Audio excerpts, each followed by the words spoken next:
Hola, bienvenidas, bienvenidos nuevamente a otro video de preguntas y respuestas que me mandaron por Instagram. Como siempre, les pido disculpas si escuchan demasiado ruido de fondo, pero tengo aquí al lado la ventana abierta completamente porque hace muchísimo calor. Y espero que esta vez no tener ningún problema de cortes de video ni de audio. Estoy aprendiendo, ténganme paciencia. La otra vez se me quedó sin almacenamiento el móvil con el que grabo. Pero bueno, dejemos de dar vueltas, vamos directo con las preguntas que hoy creo que van a ser 10 preguntas las que voy a responder. Empezamos con la primera. ¿Sabes algo de psicología deportiva? No estoy especializado en psicología deportiva como tal, eso se estudia en un máster o maestría aparte, que es específico para este tipo de psicología. Sí es verdad que es un campo que está prácticamente en auge en este momento. Todos los equipos o los equipos más importantes tienen su grupo de psicólogos o psicólogas, o por lo menos uno que trabaja con los deportistas. Es un aspecto que cada vez se le presta más atención y está muy bien porque no solo hay que centrarse en lo físico y lo táctico, sino también en lo mental, porque influye y mucho en el desempeño de deportistas. Tengo varios artículos al respecto. Escribí mucho sobre fútbol y sobre baloncesto. eh, Sobre todo porque últimamente muchos deportistas están hablando abiertamente de problemas de ansiedad o de depresión que les genera este tipo de competición o el tipo de vida que llevan. Entonces me resultaba muy interesante y tengo varios artículos escritos al respecto. Te los dejo abajo en la descripción para que si te interesa lo puedas leer. Los aspectos más importantes que me parece que se están tratando en este momento son cómo fomentar el rendimiento, cómo a través en la preparación mental pueden mejorar su desempeño en el deporte, cómo superar sus miedos, el miedo a fracasar, el miedo a perder, el miedo a no volver a tener el mismo éxito de siempre, cómo manejar las exigencias del entorno, del público, las expectativas de los entrenadores. Eso también es muy interesante. Y también uno de los puntos que me parece que no se les presta tanto atención, pero que es súper interesante, es cómo prepararlos mentalmente para cuando termine su carrera deportiva.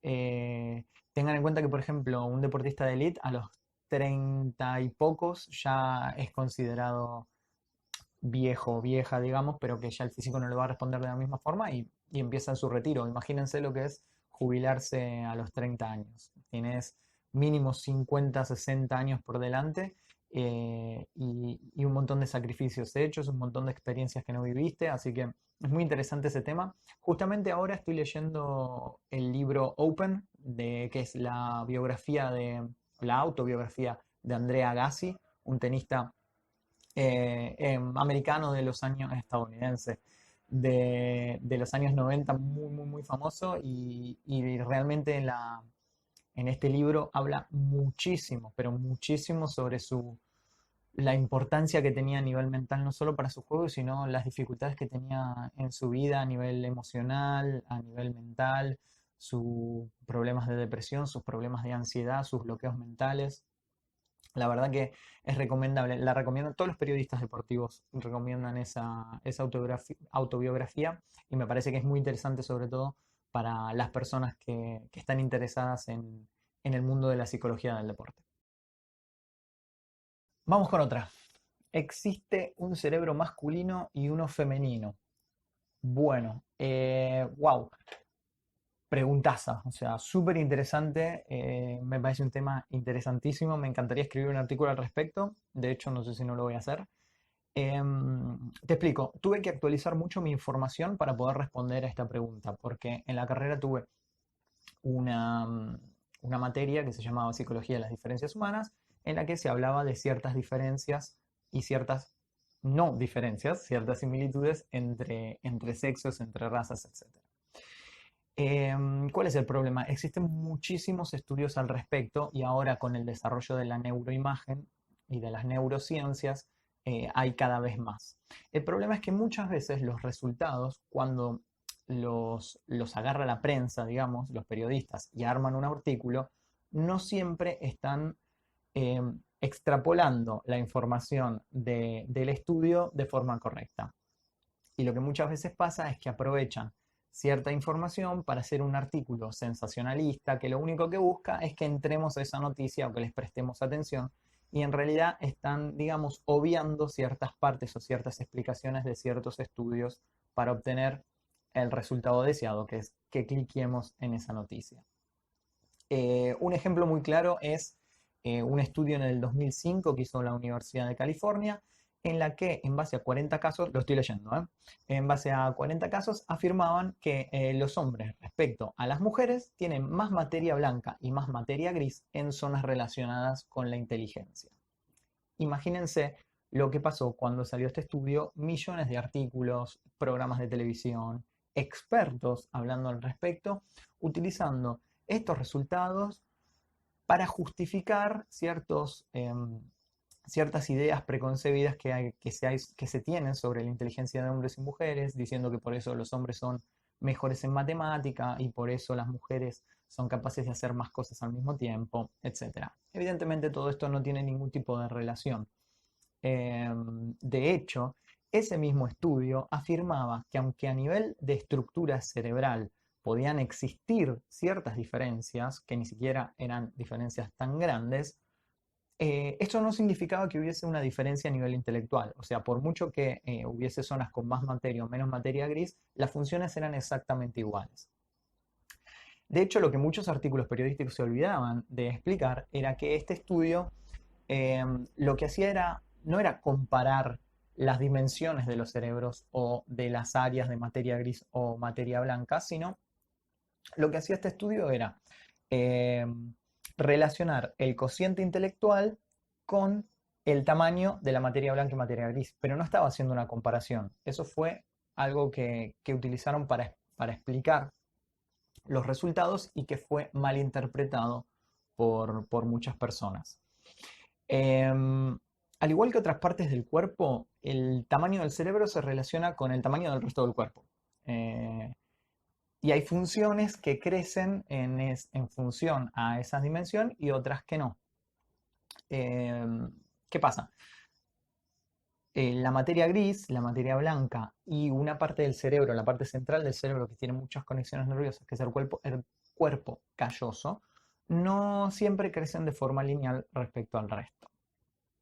En este sentido, no tiene que ver tanto o sea, tiene que ver más con medidas que con funciones. O sea, podemos tener, por ejemplo, el área del lenguaje mucho más grande, mucho más desarrollada o con más materia gris, y sin embargo no tener un lenguaje superior a personas que tienen ese área de dimensiones más reducidas.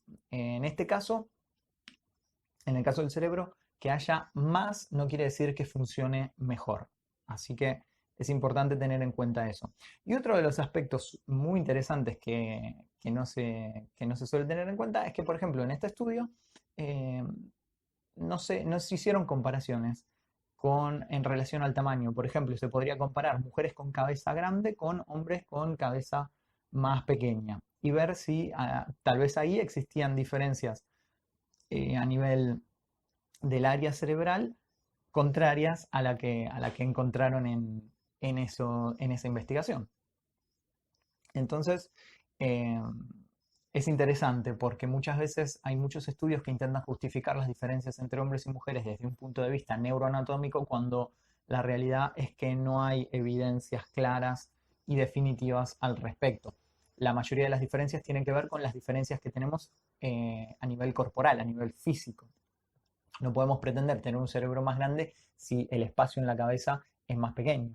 Lo importante es que a nivel ejecutivo, que las funciones son exactamente iguales independientemente del tamaño, siempre que el cerebro esté bien formado.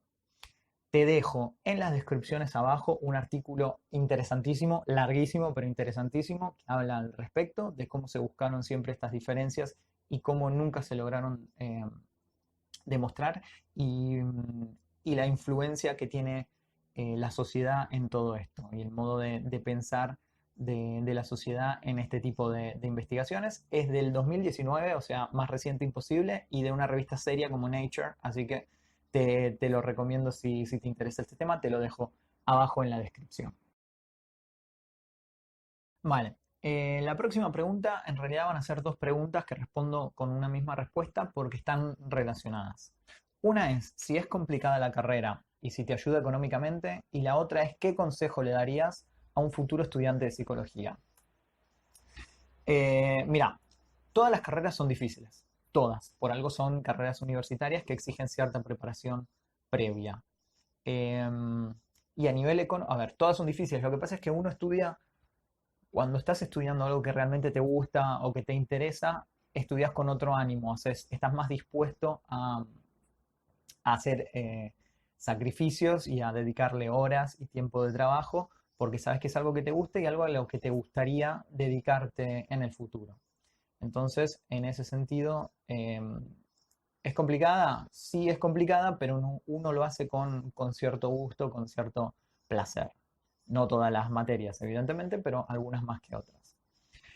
A nivel económico, por lo menos en España, implica un gasto importante. Yo, por suerte, cuando estudié la carrera, pude recibir una beca del Estado que me permitió realizar los 5 años, y ahora que se exige el máster es un poco más complicado porque los másters son bastante más caros y menos becas. Así que a nivel económico sí es importante planteárselo, y si realmente quieres hacerlo, intentar buscar las becas o alguna forma de poder estudiar.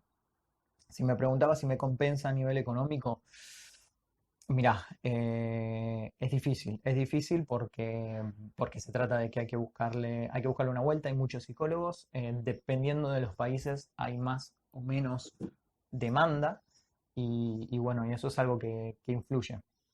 ¿Qué pasa? Uno no, o por lo menos yo no me dedico a esto ni elegí estudiar psicología por una cuestión económica. No, mi objetivo no era hacerme rico, aunque me encantaría, pero no es mi objetivo.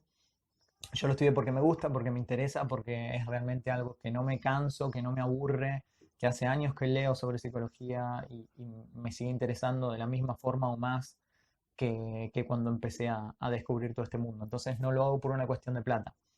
Me encantaría dedicarme a esto, me encantaría poder ganarme la vida de forma digna. Es muy complicado y lleva también mucho trabajo, pero bueno, hay que intentarlo. Por otro lado, al consejo que me pidió esta persona que está por empezar psicología, mi consejo es el mismo que le doy a todas las personas que me preguntan qué les parece o qué pienso de lo que van a estudiar. Lo importante es que sea algo que te guste, o sea, que estés convencido que lo que vas a hacer es algo que te gusta y que estás dispuesto a hacer sacrificios al respecto, porque todas las carreras tienen su grado de dificultad. Todas las carreras tienen materias que son malísimas, que son aburridas y que no nos van a interesar, y otras materias que no vamos a querer que se terminen nunca. Pero bueno, es así. Por eso hay que elegir algo que realmente te interese, algo que realmente te motive. Em, En este sentido, tengo también escrito un artículo. Me da la sensación que hoy estoy recomendando todos mis artículos, pero bueno, hace 2 años que estoy escribiendo, así que tengo bastante. Em, Escribí un artículo sobre cuando muchos adolescentes preguntan qué hacer con su futuro, cómo elegir el futuro, y nosotros les decimos que sigan su pasión. Y hay un artículo muy interesante de un profesor de psicología, que si no me equivoco de Berkeley o de alguna universidad de estas grandes de Estados Unidos, que dice que no siempre seguir tu pasión es la mejor opción, porque uno no siempre, a esas edades no tiene la suficiente experiencia como para saber qué se va a encontrar y si realmente conoce eh, todos los ámbitos como para poder elegir. Lo que él dice, te dejo el artículo abajo para que lo leas, pero en lo que se pregunta es, em, ¿qué pasaría si nunca llegaras a ser el número uno en ese campo que te gusta? Si lo máximo a lo que pudieses llegar es a ser el número 1000, ¿podrías vivir bien y ser feliz siendo el número 1000 en ese ámbito que elegiste? Si respondes que sí, evidentemente es una buena idea que sigas ese camino. Si respondes que no, tal vez tendrías que darle un par de vueltas más. Eh, en mi caso, me encantaría ser el psicólogo número 1000 del mundo, pero de todas formas no es eso como dije antes, no es lo que me motiva, pero sí que es una pregunta interesante para hacer muchas veces, sobre todo con personas que se dedican al arte, a los deportes. Habría que preguntarse eso, si realmente están preparados para ser el número 1000 como mucho y en base a todo el esfuerzo y no ser los número uno. Y me parece que es una pregunta interesante para hacer y para plantearse, desencadena una reflexión que es interesante. Otro consejo es que no te cierres puertas. Cuando yo estaba estudiando, todos los profesores nos decían, aunque tengan pensado hacer el itinerario de clínica, no se olviden de poner materias de educación, no se olviden de poner materias de social, porque también es importante. Y la verdad que yo no le prestaba mucha atención, dije, no, yo quiero ser clínico, voy a hacer clínica toda la vida. Y la verdad es que cuando salís de la universidad te das cuenta de que es un error. Me hubiese encantado haber hecho más materias relacionadas con escolar, me hubiese encantado hacer muchísimas más relacionadas con el ámbito social, pero estaba cerrado en que quería hacer clínica y después me di cuenta que en realidad la clínica es solo un aspecto y que se puede trabajar un montón en otros ámbitos como el escolar y sobre todo el social.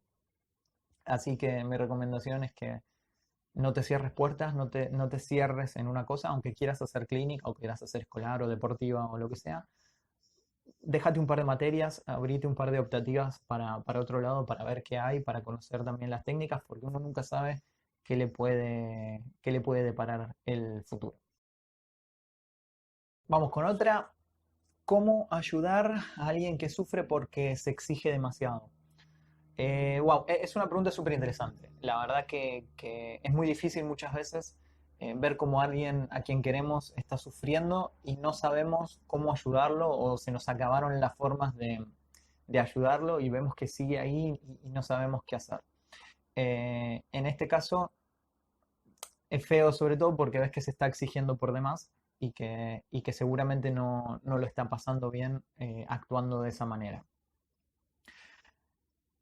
Nuestra ayuda es importante, pero es relativa. Nunca vamos a poder cambiar la manera de pensar de una persona o de otra persona, pero sí que podemos ayudarla a que reflexione sobre ciertos aspectos para que le haga clic y tal vez quiera, quiera modificar ese tipo de comportamientos, ¿no?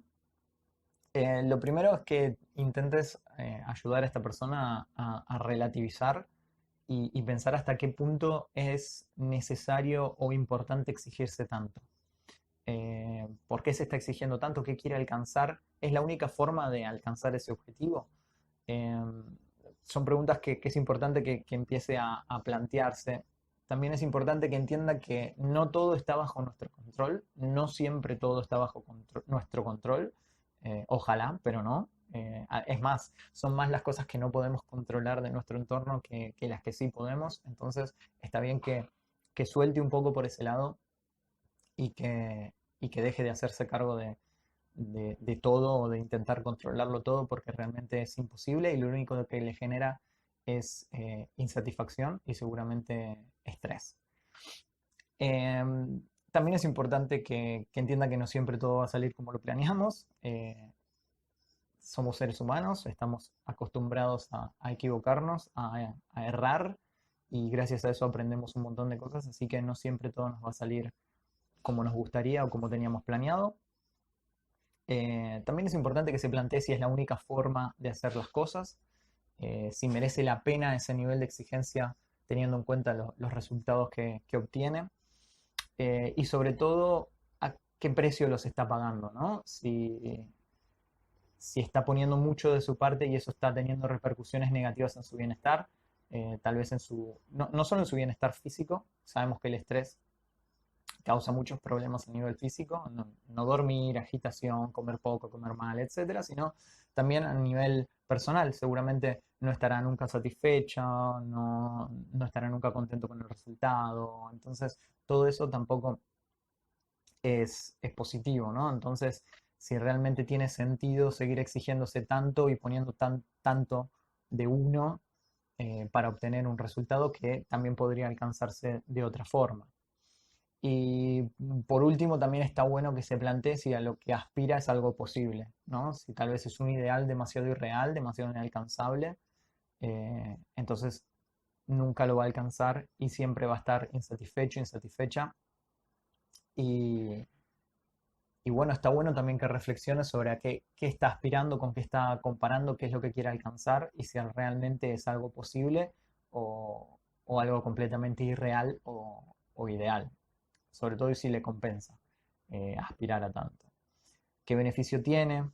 Y qué inconvenientes le está causando. Prácticamente lo máximo que podemos hacer es intentar ayudar a esta persona a reflexionar sobre si las cosas que está haciendo y el nivel de exigencia que está teniendo está siendo positivo, está siendo negativo y cómo va a ser a largo plazo si sigue teniendo ese nivel de exigencia. No se dan una idea el calor que hace donde estoy grabando, pero bueno, hay que sacrificarse por el equipo. Vamos con otra pregunta. ¿Cómo gestionar mejor el estrés? Bueno, ¿qué es lo que te está generando estrés? ¿No? Es lo primero que habría que pensar. Es un estrés que tiene que ver con el trabajo, tiene que ver con el estudio, tiene que ver con tu casa, tiene que ver con tus relaciones sociales. Lo primero es ver em, qué es lo que te está generando estrés y cómo podemos gestionarlo. Así a grandes rasgos, te diría que aprendas a poner límites. Es importante saber poner límites, no hacernos cargo de todo, no hacernos cargos de todo siempre, aprender a delegar, permitir que otras personas nos ayuden. Eh, Organizarse siempre es un buen consejo, a menos que el estrés te lo esté generando justamente un exceso de organización. Entonces, por eso es importante saber cuál es o cuáles son las fuentes de estrés para poder hacer una estrategia efectiva, ¿no? Eh, Te recomiendo lo que te recomiendo a todo el mundo, seguramente, que es intentar hacer ejercicio. ¿Por qué? Porque es importante, no solo a nivel físico, nos permite descargar un poco toda esa tensión y no llevárnosla a casa a la noche cuando vamos a dormir, sino también porque a nivel mental es muy beneficioso el ejercicio. Esa descarga de adrenalina viene seguido por una relajación muscular que a nivel cerebral también nos ayuda a relajarnos un poquito. Es muy común, por ejemplo, en la gente que corre, un momento que dicen que como que la cabeza se desapaga y funcionan prácticamente en piloto automático. Eso muchas veces si estamos estresados es interesante sentir, ¿no? Ese de lograr desconectar la cabeza y, y estar tranquilos durante al menos un rato. Evidentemente no es necesario que salgas a correr sí o sí 10 kilómetros, que vayas a jugar al fútbol, al básquet, al hockey, al tenis, lo que sea, sino que hagas ejercicio dentro de lo que son tus posibilidades. Por ahí eh, podés salir a caminar, yo qué sé, 2, 3 kilómetros.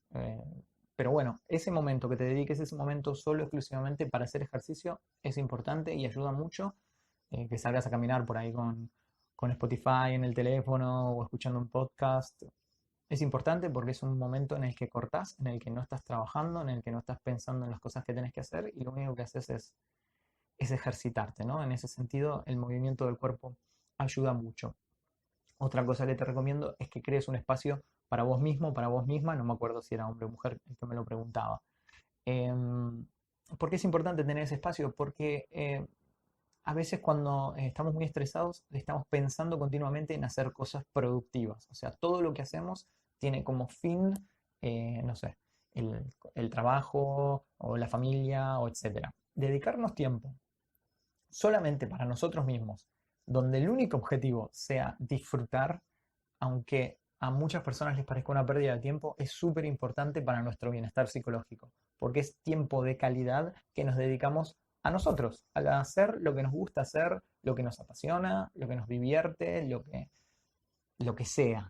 Desde ver una serie hasta ir al cine, leer, pintar, ponerte con el jardín, lo que sea que te guste, tocar un instrumento, o sea, lo que sea, pero dedicarle tiempo a la semana a realizar eso. Es muy importante y uno de los pasos principales para romper esas rutinas estresantes que solemos tener por cuestiones de la vida de hoy, ¿no? Que lleva un ritmo bastante frenético y cada vez tenemos más exigencias y más preocupaciones. Por eso es importante dedicarnos tiempo de calidad a nosotros mismos.